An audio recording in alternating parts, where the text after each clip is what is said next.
Birdstrike. I know what a jubilee is, Announced Henry. It's an engine called Bahamas. I met him at Crewe. Isn't it a sort of party? Asked Percy. Thomas and I took some scouts to one once. That was a jamboree, put in Thomas with a chuckle. Oh, was it? Said Percy. Sorry. Gordon smiled. Actually, it's a train, he said knowingly. Flying Scotsman told me. The Silver Jubilee used to run from London in the old days. But we're not London, objected Henry. And if it's a train, why do we need it? James continued. We don't, interrupted a well-known voice. Our Jubilee is a golden one because in 1995 it is 50 years since stories about us began to be in books.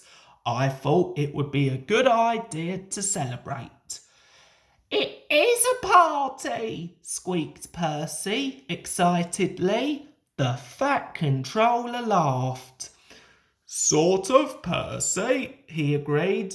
I haven't worked out the details yet, but you will all know about it in plenty of time. The engines were excited.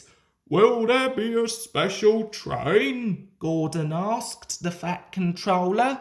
Can I pull it, please, sir? Sorry, Gordon, said the Fat Controller.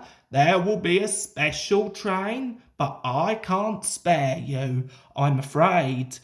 Anyway, haven't you forgotten about how you had coal and water problems on the other railway? Gordon had. You remember Pip and Emma, though, don't you, Gordon? The Fat Controller went on. I have asked them to be my special train for the guests from London. Gordon puffed away. Near Henry's tunnel, the main line passed through woodlands and the high branches of the trees were full of birds' nests. Often, great flocks of birds circled above the railway, and sometimes Gordon had noticed them feeding in the fields nearby. Today, the birds were much closer to the railway than usual.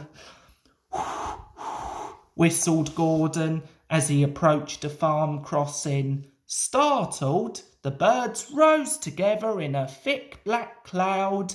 They swooped across the line in front of the train.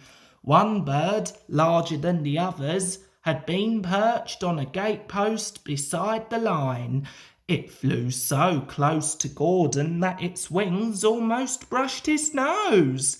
As it did so, there was a bump, and Gordon felt his brakes come on. Why are we stopping? Gordon asked his driver. Perhaps someone has pulled the emergency brake, said his driver. Don't worry, the guard will come and tell us in a minute. But the guard had no idea what was wrong. There must be a leak in the brake pipe, said the fireman. He inspected the pipe from one end of the train to the other, but he could find nothing wrong. I can't understand it, said the driver, scratching his head.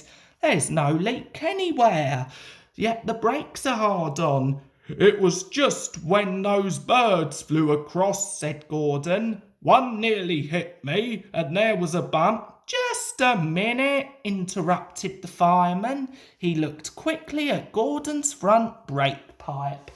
There you are, he said triumphantly.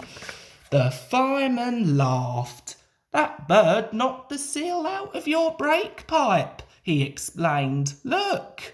Well, I'm blessed, said the driver. I've never heard of a birdstrike on a steam engine before.